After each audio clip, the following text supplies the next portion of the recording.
હનુમાનજી મહારાજની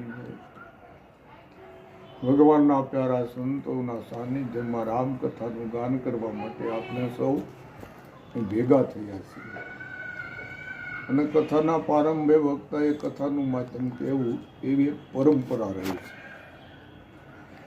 એને માટે આટલો બધો ખર્ચ કર્યો, આટલું મોટું આયોજન કર્યું, આટલી તૈયારીઓ કરી, આટલા સમયનો ભોગ આપ્યો, એ કથા કોણ નથી જાણતું. હવે એક ચક્રવર્તી રાજાને 4 પુત્રો જનકકુળમાં લગ્ન થયા.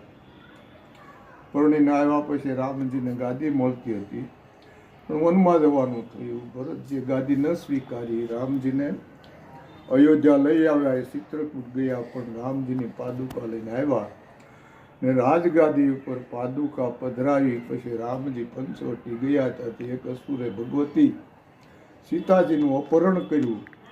તલાશ કરતા કરતા રામજીએ રીસ અને વાનરોને